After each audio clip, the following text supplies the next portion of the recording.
আপনারা হয়তো অনেকেই জানেন, যেটা অনেক সোশ্যাল মিডিয়াতে দেখা গিয়েছিল যে গত 17ই অক্টোবর সিলেটের আদালত পাড়ার সম্মুখ থেকে একজন মানুষকে অপহরণের চেষ্টা চলছিল এবং সেই মানুষ ছিলেন একটা মামলার বাদী। আর বাদী যখন মামলার কাজ শেষে তিনি বের হতে যাচ্ছিলেন এবং বাসা ফিরবেন, ঠিক তখনই আদালতের সম্মুখ থেকে তাকে জোরপূর্বকভাবে গাড়িতে উঠিয়ে নেওয়ার চেষ্টা চলছিল। আমরা সেই বিষয়ে আজকে জানবো তাদের কাছ থেকে। যাকে অপহরণের চেষ্টা চলছিল তিনিও কিন্তু আমাদের পাশে এই মুহূর্তে অবস্থান করছেন এবং এ নিয়ে 31শে অক্টোবর একটি মামলাও হয়েছে। তো বর্তমান মামলার অবস্থা কি, এবং ওনার কাছ থেকে জানবো যে আসলে সেদিনের ঘটনা কী ছিল এবং কেন এই ঘটনা হতে পারে। তো আমরা প্রথমে আপনার নামটা একটু জানতে চাই। হ্যালো, আমার নাম আজিজুল মালিক চৌধুরী। হ্যাঁ, আমি একজন ব্রিটিশ প্রবাসী বাংলাদেশের একজন নাগরিক বটে। হ্যাঁ, বাট আমি হলো 25 বছর ধরে লন্ডনে অবস্থান করতেছি। আমি এর মামলা থাকার কারণে গত 8 তারিখে আমি দেশে অবস্থান করি। আর 10 তারিখে আমার একটা হিয়ারিং ছিল। যথারীতি আমি হিয়ারিং করে আমার উকিল সাহেবের সাথে আলাপ আলোচনা করে আমি বাসায় চলে যাই। আমার কোনো অসুবিধা হয় নাই। 17 তারিখে আরেকটা ডেট ছিল সিআর মামলা, জালালাবাদ সিআর মামলা 22-এর। এইটার বাদী আমি এইটার জন্য শুনানির জন্য আমি আসছিলাম কোর্টে আসার পরে যথারীতি আমি আমার উকিল সাহেবের সাথে আলাপ আলোচনা করে জেলা দায়রা জজ আদালতের গেটের সামনে যাওয়ার সাথে সাথে 10-12 জনের কয়েকজন লোক আসে আমাকে মানে মারধর শুরু করে। প্রথমে আমার থানায় আসা মারধর শুরু করে। আমি বললাম, ভাই কি আপনারা কোনো গুন্ডা বাহিনী না কোনো সন্ত্রাস বাহিনী, কোনো রাজনৈতিক দলের লোক? আমি কোনো রাজনীতি করি না। আমার নামে কোনো মামলা টামলা থাকলে আপনারা আমার ওয়ারেন্ট দেখান। বলে এই শালার পুত তুই এই সিএনজি ডাকছে পুলিশ সুপারের কার্যালয়ের সামনে, হোটেল কি বিউ হোটেল নাকি একটা নাম আছে, এটার সামনেই একটা সিএনজি ডাকিয়া বলছে এই সিএনজি দাঁড়াইছে। সাথে সাথে আমার হ্যান্ডকাপ ডাইনাতে হ্যান্ডকাপ লাগাইছে আর সিএনজির সাথে নিয়ে থানায় যাত্রা করে লাঠি মেরে কানে মেরে এবারে আমার গর্দনায় মেরে মুখে সাফা দিয়ে ধরছে, সাউন্ড করো না, তুমি চিৎকার দিও না। হ্যাঁ, এরপরে একটা পরিচয় দিছে। আমি বললাম কোন বাহিনীর লোক আপনারা আমার জানান। আমি প্রবাসী লন্ডন ব্রিটিশ নাগরিক। এইভাবে আমাকে হেনস্থা করে মেরে ধরে আপনারা নিতে পারবেন না। আমাকে নিতে হলে আপনারা 20 জন আসলেও আমাকে নিতে পারবেন না, মেরে এখান থেকে নিতে হবে, অথবা পুলিশ আসলে আমি যাব। এই বলে আমি চিৎকার শুরু করছি, বাঁচাও বাঁচাও, ডাকাত। এরপরে আশেপাশে কিছু লোক জড়ো হয়েছে, ওরা ভিডিও তুলতেছে, আনন্দের সাথে পাবলিক ভিডিও তুলতেছে। আমি বলছি, ভাই আপনি আমার জান এখন নিরাপত্তাহীন, ওরা নিয়েই আমাকে মেরে ফেলবে। আমি জানি, কারণ আমার খালাতো ভাই আব্দুল রাজ্জাক রাজনের সাথে আমার একটা বিরোধ চলতেছে অনেকদিন ধরে। আমার মার সম্পত্তি ওরা আত্মসাৎ করছে জালিয়াতির মাধ্যমে। আমরা প্রবাসে থাকি, আমরা সবাই প্রবাসী ভাই বোন। প্রবাসে থাকার কারণে এই সুযোগে ওরা জায়গা আত্মসাৎ করে এবং ওরা জালিয়াতির মাধ্যমে উত্তরাধিকারী সার্টিফিকেট বার করে আমার মার নাম বাদ দিয়ে ওরা করছে। এই জন্য আমি পরবর্তীতে আর একটা সিআর মামলা করি। সিআর মামলা জালালাবাদ 17-22। এই মামলা করায় আমি কন্টিনিউ বছরে 1 বছর ভিতরে 7 বার এই মামলার জন্য বাদী থাকার কারণে আমার আসতে হয়। আপনারা সবাই জানেন কিনা জানি না, কিন্তু সিআর মামলায় আপনার আসতে হয়, বাদী আসতে হয়। এই জন্য আমি আসতেছি কন্টিনিউ।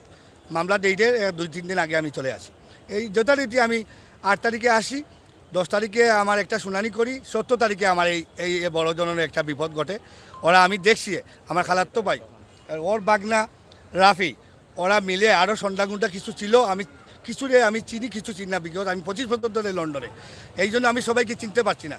আমি আরেকজনের নাম বলতে পারি, ওনাকে আমি চিনছি, ওর শুনলাম উনি আমার অনেক মারধর করছে। ওনার নাম পাবেল, ওনার পাঠানটোলা ভাষা, ওনার পাবেল, উনিও আছিলেন এটাই।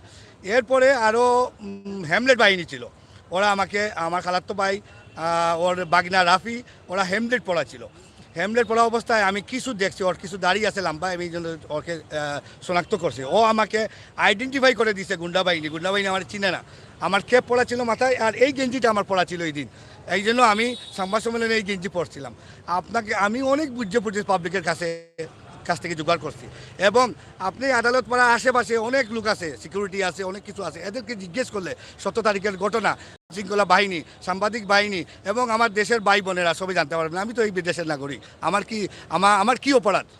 আমাকে একটা বিষয় জানতে চাই, আপনি তো এই বিষয়ে একটা মামলা করেছেন। আমি এই বিষয়ে একটা মামলা আদালতে করেছেন। এই বিষয়ে আমি থানায় গিয়েছিলাম, বারবার ওসিকে জিজ্ঞেস করছি আমার মামলা নেন, আমার জন্য একটা জিডি করেন, আমার নিরাপত্তাহীনতা। ভাই আপনি তো কোতোয়ালি থানা, বলছে আপনি জালালাবাদে যান, আপনি তো জালালাবাদে বাসেন। আমি বললাম জালালাবাদে নিবে না, ঘটনা তো করছে কোতোয়ালিতে করতে হবে। বলছে ওসি বলছে চলে যান, আমরা নিতে পারবো না। মানে আমি ভয়ে আতঙ্কে আমি চলে আসছি তারপরে আমি কমিশনার বরাবর একটা অ্যাপ্লিকেশন করছি। এরপরে গত 31 তারিখে আবার কমিশনার বরাবরে, ব্রিটিশ হাই কমিশনার বরাবরে, এবং আমি আপনার জোর বরাবরে এই র্যাবের বরাবরে, র্যাব 9-এর অধিনায়কের বরাবরে একটা অ্যাপ্লিকেশন দিছি। ওরা আমাকে বলছে একটা দেখবে এইরকম খালি দেখতে চাই। মনে হয় আমি 18 তারিখ যাওয়ার কথা, যাইতে পারি নাই লন্ডন। 18 তারিখ আমি ক্যান্সেল করছি। আমি হসপিটালে ছিলাম। আমি হসপিটালে, উসমানী হসপিটালে আমি ছিলাম।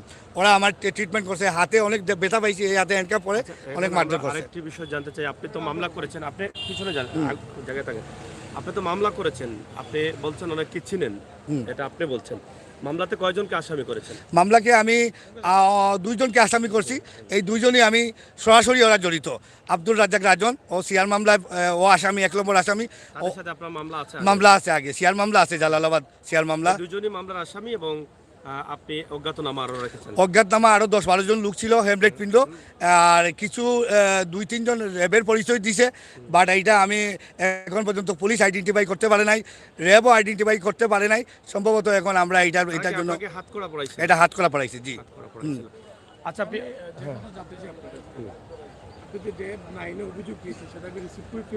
রিসিভ কপি পড়ছি, এবং র্যাবের মানে সেকেন্ড অফিসার যে আছেন মেজর আরাফাত, ওনার সাথে আমার আলাপ আলোচনা হয়েছে। ওনারা 3 জনকে আমার সাথে নিয়ে আসিয়া একটু জো করছেন, বলছেন এটা জো আছে। এরপরে আমি আর ওনাকে বললাম আমার যে অপরাধ কি, কে জড়িত, মেইন নায়ককে এটাতে বার করেন। বলছেন এটা আমি করব, আপনাকে আশ্বাস দিছি। এই পর্যন্ত আমি আসি, ওনার আশায় আসি। উনি এই পর্যন্ত 10-12 দিন হয়েছে, এরপরে আর উনি যোগাযোগ আমার সাথে করেন নাই। আমি এটার সুষ্ঠু বিচার চাই দেশবাসীর কাছে, আইন শৃঙ্খলা বাহিনীর কাছে, এবং প্রিয় সাংবাদিক ভাই বোন আপনাদের কাছেও আমি আপনারা সঠিক তথ্য তুলে ধরেন। এবং আমার নিরাপত্তা অভাব, যে কোনো সময় আমাকে মারতে পারে, আমি এটা ভয় করি না। এই জন্য আমি দেশের মানুষকে ভালোবাসি। আমরা দেশের রেমিটেন্স পাঠাই এই দেশের উন্নতি করার জন্য।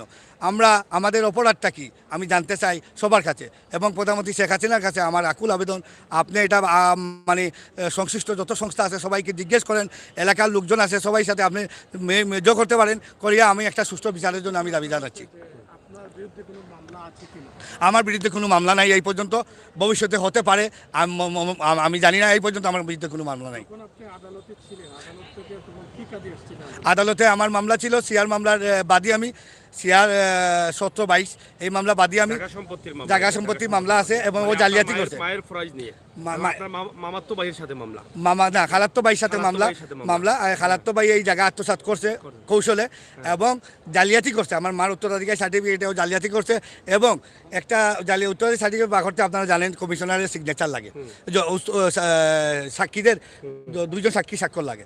তো এক সাক্ষী সে নিজেই আরও সাক্ষী স্বাক্ষর হয়ে, মানে আমি পুলিশে তদন্ত করছে এটা এর আগে, পুলিশের রিপোর্টে বলছি ও যে যার সিগনেচার দিছে ও বলছে আমার সিগনেচার না, কে বা কারা এই সিগনেচার আমার দিছে আমি জানি না, এইরকম বলছে। 4টা থেকে 5টা, বিটুইন 4টা থেকে 5টা জজ আদালত, দায়রা জজের আদালতের গেটের সামন থেকেই আমার এই ঘটনা টানা হেঁচড়া করে, মারধর করে। আর এই ঘটনাটি ঘটে, এরপর সিএনজিতে নিয়ে আমার কোমরের মধ্যে এমন লাত মারছে, সালারপুর তুই গাড়ি তোর, আমার পারে নাই ওরা। মানে আমি এমনভাবে আল্লাহ আমাকে সাহায্য করছে, মানে শক্তি দিছে। 10-12 জন লোকে আমার, আমি বলছি মরা লাশ আমাকে দিতে হবে। আপনি এই এলাকায় কোর্টের আশেপাশে উদ্ধার করে, এই কোর্টের আশেপাশে ফুটপাতের লোক এবং জনগণের মনে হয় 2000 লোক গ্যাদারিং করছে এই দিন। হ্যাঁ গ্যাদারিং করছে, ওরা সিএনজি আটকে দিচ্ছে। না তখন লোক বলছে উনাকে নিতে পারবে না, কোন কারণে নিবায় ওনাকে, ওনার কোনো কিছু দেখাইতে পারে নাই। তখন 3 জন লোক একটা কোডি পিনছে, র্যাবের কোডি পিনছে। আসলে এরা র্যাব কিনা আমি এখন পর্যন্ত জানতে পারতেছি না। মানে পরবর্তীতে কি তারা থাকা অবস্থায় কি এই লোকগুলো ছিল না চলে গেছে? থাকা অবস্থায় 4 জন লোক ছিল, আর বাকি বহিরাগত 8-9 জন লোক ওরা চলে গেছে সাথে সাথে, পুলিশ সাথে। পুলিশ এসে কাউকে পায় নাই। আচ্ছা প্রিয় দর্শক, আমরা কথা বলছিলাম গত 17ই অক্টোবর আদালত পাড়ার সম্মুখে, আদালত পাড়ার থেকে বাইর হওয়ার সময় যে ঘটনাটি ঘটেছিল সেই ঘটনার বর্ণনা আমরা কিছুটা আপনাদের কাছে উপস্থাপন করলাম। সেদিন তিনি সাক্ষী করছেন সিলেটের প্রায় 2000 লোকজন এখানে ছিলেন, সবাই কিন্তু সহযোগিতা করেছেন এবং সাক্ষী করে যাচ্ছেন যে এখানে সিসিটিভির অনেক ফুটেজ আছে এবং তিনি নিজেও উল্লেখ করে বলছেন অনেককেই তিনি চিনেন, যেহেতু অনেকের সাথে ওনার মামলা চলছে সেই বিষয়ে তিনি 31শে অক্টোবর একটি মামলাও করেছেন। আমরা সেই বিষয়ে এখানে আইনজীবী আছেন ব্যারিস্টার আবুল ফজল, আমরা ওনার কাছ থেকে জানবো যে আসলে এটা বর্তমানে কোন পর্যায়ে আছে, ওনার কাছ থেকে আমরা বুঝতে পারবো। তো ভাই আপনাকে অসংখ্য ধন্যবাদ আপনার মূল্যবান সময় দেওয়ার জন্য। আমরা আসলে জানতে চাই এই যে ভিকটিম যিনি যে বললেন যে ঘটনাগুলো, এটা নিয়ে তো আপনি মামলা করেছেন এবং এর আইনজীবী হিসেবে আপনি আছেন, তো এটা আসলে কোন পর্যায়ে আছে এবং কিভাবে আছে? ধন্যবাদ আপনাকে। আসলে ওনার কাছ থেকে তো শুনেছেন আপনারা দীর্ঘ সময় যাবৎ। ঘটনাটা অত্যন্ত স্পর্শকাতর।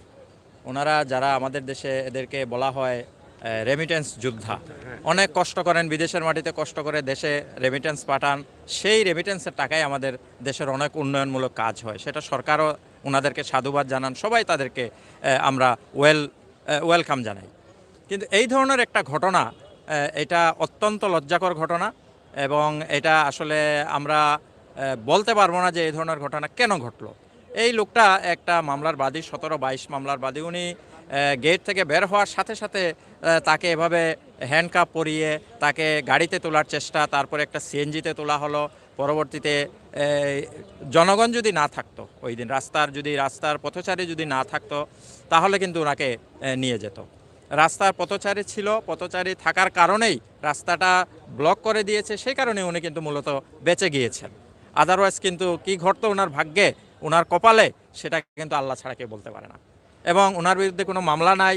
ওনার পরবর্তীতে ওনাকে পুলিশ এসে উদ্ধার করেছে, পুলিশ কোতোয়ালি থানায় নিয়ে গেছে, দেখা গেছে যে ওনার বিরুদ্ধে কোনো মামলা নাই, কোনো ওয়ারেন্ট নাই। তাহলে মামলা যদি না থাকে, ওয়ারেন্ট যদি না থাকে, একজন লোক, এইটা স্বাধীন দেশ, এই স্বাধীন দেশে একজন লোক স্বাধীনভাবে চলাফেরা করতে পারবে না, এটা তো হয় না।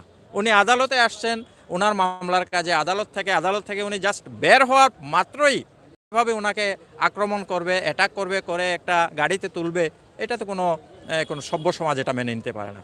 আমরা একটা মামলা মাননীয় আদালতে গত 31 তারিখে দায়ের করেছি। দুজন যাদেরকে উনি চিনেন, দুজনকে আসামি করেছি, বাকি অজ্ঞাতনামা আরও 10-12 জনকে অজ্ঞাতনামা দিয়েছি। এখানে স্থানীয় হোটেল রিভার ভিউ আছে, ওদের সিসিটিভির ফুটেজ আছে, আরও এখানে শত শত লোক ছিল, অনেকের কাছে এই টোটাল ঘটনা একটা ভিডিও ফুটেজ আছে। যে বা যারা এই ঘটনার সাথে জড়িত কিন্তু ভিডিওতে আছে, সবার ছবি আছে। আমি আশা করব এটা সঠিক তদন্ত করবে আদালত। এটা কোতোয়ালি থানাকে তদন্তের নির্দেশ দিয়েছেন।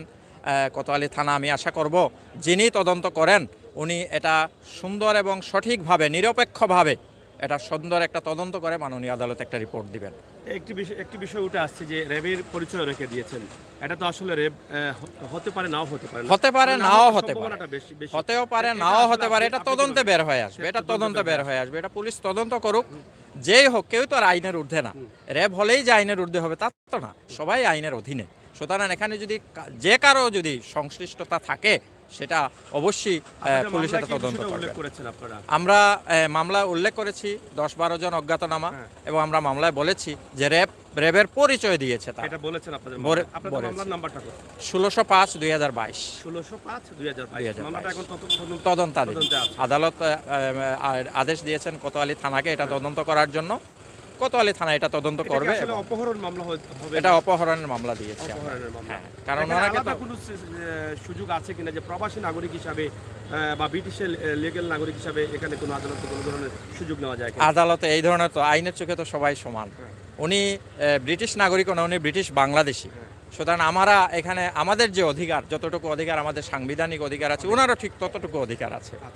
মোরওভার প্রবাসী কল্যাণ সেল আছে, আলাদা আরেকটা সেল বাংলাদেশ সরকার ওনাদের কল্যাণার্থে এটা গঠন করেছেন, ওনাদের কল্যাণ ভালো মন্দ দেখাশোনা করার জন্য।